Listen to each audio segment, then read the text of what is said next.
Zara killed her, the only person she had ever called blood, the girl who grew up in the same house, shared the same food, and trusted her more than anyone else in the world. And the cruelest part? She did it for a man who didn't even know she existed. The river of Ezira swallowed the scream that night. No witnesses, no lanterns burning along the path, no villagers walking home from the market. Just darkness, rain, and the violent roar of water crashing against jagged rocks. Amina's hands reached for help, for the sister standing only a few feet away. But Zara didn't move. She only watched as the current dragged Amina away into the black water. And when the screaming finally stopped, the river carried the secret into the night. For months, the village would believe it was an accident. But the river remembers everything. It remembers every lie, every betrayal, every sin hidden beneath its surface, and sometimes the past refuses to stay buried. This is the story of jealousy, betrayal, and the terrifying cost of believing that evil can remain hidden forever, long before the river carried its terrible secret. The village of Ezira was a place where life moved slowly, a place where the loudest sounds in the morning were roosters crowing and farmers sharpening their tools before heading to the fields. Children ran barefoot along dusty paths chasing goats and chickens. Women gathered near the well to draw water and exchange stories about their families. The people of Ezira believed deeply in community. Neighbors helped one another harvest crops. Meals were shared freely between houses. And when someone was in trouble, the entire village came together to help. In Ezira, family meant everything. It was the one bond nobody questioned, because family was supposed to be sacred. Sacred enough to survive disagreements, sacred enough to survive hardship, sacred enough to survive jealousy. But the people of Ezira would soon learn something painful. Sometimes, even family can become dangerous. Sometimes the people who stand beside us every day are the same people capable of destroying us. And in one small house at the edge of the village, a quiet storm was already beginning to grow. Zara and Amina grew up under the same roof. Their parents had married when the girls were still young, blending two families into one. At first, the village wondered if they would struggle to accept each other, but the opposite happened. The two girls became inseparable. They woke up before sunrise to help their parents prepare food. They walked together to the market carrying baskets filled with vegetables. They shared clothes, secrets, and dreams about the future. Whenever villagers saw one of them, they expected the other to appear moments later. Amina was known throughout Ezira for her kindness. She spoke softly. She helped elderly neighbors carry firewood, and she always believed that goodness would eventually be rewarded. Zara admired her sister, but deep inside, she was different. Zara did not want the quiet life of the village. She wanted something bigger, something brighter, something that would lift her far above the dusty roads and endless farm work. And though she never said it out loud, Zara believed she deserved more than the life she had been given. She just didn't know how far she would go to get it. The day the black SUV arrived in Ezira, everything began to change. It rolled slowly down the narrow dirt road, raising clouds of dust behind it. Children stopped their games and stared. Farmers leaned on their tools. Women stepped out of their homes to watch. The vehicle looked completely out of place in a village where most people still traveled by bicycle or motorcycle. When the car stopped in the village square, silence spread through the crowd. Then the door opened. A tall man stepped out wearing a neatly pressed shirt and polished shoes. His name was Amika, a wealthy businessman from the city. He greeted the village elders respectfully, and explained that he wanted to invest in farmland near Ezira. He spoke about irrigation systems, new farming equipment, jobs for local workers, and to the villagers, he sounded like opportunity. To Zara, he looked like the life she had always dreamed of, the expensive car, the confident posture, the promise of a future far beyond the limits of the village. And without realizing it, Zara's heart began chasing something dangerous, a life that might never belong to her. It was Amina who approached him first, not because she wanted attention, but because she genuinely wanted to help. She offered to assist with organizing worker records for the new farm project. Her voice was quiet, her smile sincere. Amika noticed her immediately. He asked about her education. She explained she had taken basic accounting classes in a nearby town. The conversation lasted only a few minutes, but something about Amina stayed in his mind. Soon he began asking for her help regularly. She helped organize lists of workers. She assisted with supply records, and slowly, their conversations grew longer. They spoke about family, about the future of the village, about life beyond Ezira. Zara watched everything from a distance. At first, she told herself it didn't matter, but every time she saw Amika laughing with Amina, a strange feeling tightened in her chest, a feeling she refused to name. But jealousy had already begun planting its roots. Days turned into weeks. The farm project continued growing, and so did the connection between Amika and Amina. They spent long afternoons discussing work beneath the shade of the mango tree. They walked through the farmland together, reviewing irrigation plans. Sometimes they laughed so loudly the nearby workers turned to look. To Amina, the friendship felt natural. She admired Amika's dedication to improving the village, and Amika admired her intelligence and kindness. But for Zara, every moment they shared felt like a door closing. The life she had imagined for herself seemed to be slipping away, piece by piece. Each smile between them felt like a reminder that once again, Amina was receiving something Zara wanted. And the more Zara watched their relationship grow, the more the quiet jealousy inside her began to grow louder. Jealousy rarely appears all at once. It begins as a whisper, a quiet comparison, a small question that refuses to disappear. Zara began noticing things she had ignored before. The way Emeka's voice softened when he spoke to Amina, the way his eyes followed her when she walked away, the way he trusted her with responsibilities he gave to no one else. And each moment felt like proof that life was choosing Amina once again. Zara tried to convince herself she didn't care, but every night she replayed those scenes in her mind, every laugh, every glance, every conversation. And slowly, jealousy turned into resentment.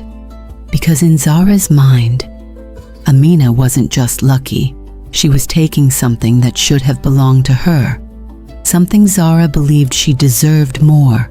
And resentment, when allowed to grow unchecked, can become something far more dangerous. One quiet evening beneath a sky full of stars, Amina told Zara the news. Her voice trembled with nervous excitement. Emeka had asked her to marry him. She had never expected something so wonderful to happen. She said she hoped Zara would be happy for her. And Zara smiled. She hugged her sister. She even congratulated her. But the smile never reached her eyes, because in that moment, Zara realized something painful. The life she had imagined for herself, the life of comfort and opportunity she had dreamed about for years, was now slipping into Amina's hands. And while Amina saw love and happiness ahead of her, Zara saw only loss. Loss of opportunity, loss of pride, loss of the future she believed should have been hers. And that night, the jealousy inside Zara finally began transforming into something darker. Sleep refused to come that night. Zara lay awake staring into the darkness. Every thought in her mind circled the same painful question. Why her? Why did Amina always receive the blessings Zara wanted? Why did life reward kindness when ambition worked harder? The more she thought about it, the more unfair everything seemed. By midnight, jealousy had become resentment. By morning, resentment had become anger, and anger, when left alone long enough, can transform into hatred, a hatred so quiet, so focused, that it convinces the mind terrible things are justified. That night, Zara made a decision that would destroy 2 lives and haunt the village of Ezira forever. The next evening, Zara asked Amina to meet her near the river. She said she wanted to talk privately, somewhere quiet where no one would interrupt them. Amina didn't question it. Why would she? Zara was her sister, the one person she trusted more than anyone else in the village. The sky above Ezira had already begun to darken when Amina arrived. Heavy storm clouds rolled slowly across the horizon, covering the last pieces of sunlight. The air smelled of rain, and the river below the rocks moved faster than usual, swollen from days of relentless downpour. Zara was already waiting, standing near the edge, watching the violent current rush past the stones. At first the conversation was calm, but beneath Zara's voice, anger was hiding. She accused Amina of stealing everything from her, of taking the life she believed should have been hers. Amina tried to calm her. She reminded Zara they were family. She told her love wasn't something anyone could control. But those words only made Zara angrier, because by then, jealousy had already taken control of her mind. And once jealousy crosses that line, reason disappears. The wind began to rise. Thunder rolled across the darkening sky as rain started falling in heavy drops against the rocks. Amina stepped closer to Zara, and trying one last time to calm her sister. She spoke gently. She said nothing in this world could ever come between them. But Zara no longer saw the sister she grew up with. All she saw was the person who had taken the life she believed belonged to her. And in one terrible moment, Zara pushed her. Amina's foot slipped instantly on the wet stone beneath her.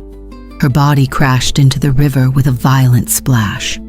For a brief second, her hands reached for the edge of the rocks. Her eyes locked onto Zara's, not with anger, not with hatred, but with confusion, as if she could not understand why the sister she trusted most was standing there, watching. Then the current pulled her away. Her scream vanished beneath the roar of rushing water, and within seconds, she disappeared into the darkness of the river. Zara stood frozen. The rain soaked her clothes, but she didn't move, because deep inside, she already knew something terrifying. She had just destroyed the only person who truly loved her. The next morning, the village woke to terrible news. Zara ran into the village square crying hysterically. Her voice shook as she explained what had happened. She said she and Amina had gone for a walk near the river. She said the rocks were slippery from the rain. She said Amina lost her footing and fell into the current before she could grab her. Her tears seemed real. Her panic seemed convincing. And in a place like Ezira, people trusted family. The villagers immediately organized a search along the riverbanks. Men walked for miles through thick forest. Women prayed for a miracle, but the river gave nothing back. Days passed, then weeks. Eventually, the search ended. The villagers mourned Amina as a tragic accident, and Zara, the grieving sister who tried to save her. But while the village slowly returned to normal life, Zara's mind never found peace, because lies can silence the truth for a while. But guilt never stays quiet forever. Months passed after Amina's disappearance. Life in Ezira slowly moved forward, just as life always does. The farm project continued growing. Workers built irrigation systems across the farmland.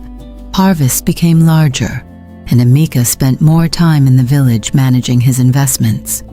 During those months, Zara stayed close to him. She offered help with village projects. She spoke kindly to the elders. She slowly stepped into the space Amina once occupied. Eventually, Emeka began noticing her. He saw her strength, her determination, her willingness to assist with his work. And then eventually, he asked her to marry him. The wedding was quiet but joyful. To the villagers, it seemed like fate had comforted a grieving woman, the poor village girl who found happiness again. But Zara's victory felt strangely empty, because every night, when the village became silent, she heard something that no one else could hear. The sound of rushing water, the same violent river she had tried so hard to forget. And every time she heard it, one memory returned with terrifying clarity. Amina's eyes staring at her from the rocks. At first, the strange events were small, easy to ignore, easy to explain away. Zara sometimes heard water dripping inside the house late at night, but when she checked the rooms, the floors were dry. Other nights she woke up feeling like someone was standing beside the bed, watching her, breathing quietly in the darkness. But whenever she turned, no one was there. Then the dreams began. Night after night she saw the same image. Amina standing beside the river, her clothes soaked, her hair dripping water onto the rocks, her eyes staring silently at Zara. Not angry, not screaming, just watching, waiting. Each night the dream felt more real, more vivid, more impossible to escape. Soon Zara stopped sleeping altogether, because every time she closed her eyes, she returned to the same place, the river, the storm, and the moment she pushed her sister into the water. Nearly a year after Amina disappeared, the river finally spoke. Two fishermen working far downstream discovered something tangled in the roots of a fallen tree along the bank. At first, they thought it was debris carried by the current. But when they moved closer, they realized the terrible truth was a body. The river had preserved its secret for months, hiding it beneath branches and mud far from the village. But eventually, even the strongest current cannot keep the truth buried forever. Word spread through Ezira quickly. The entire village gathered when the body was brought back. The moment Zara saw the cloth wrapped around the remains, her knees nearly collapsed, because she recognized it instantly.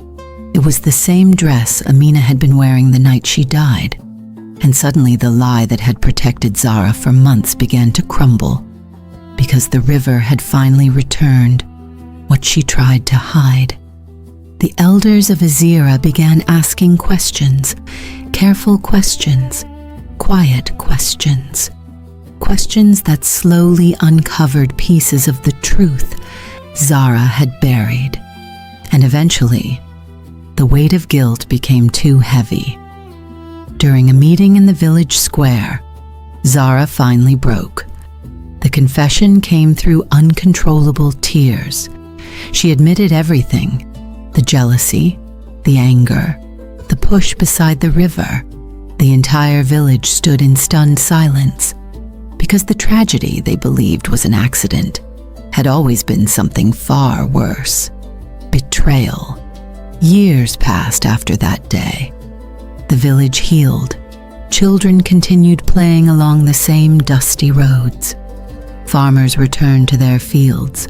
Life moved forward, but the story of Zara and Amina never disappeared.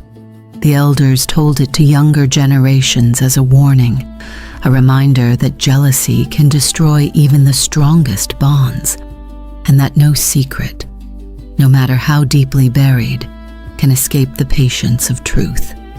Because the river of Ezira remembers everything, and eventually, it always gives the truth back.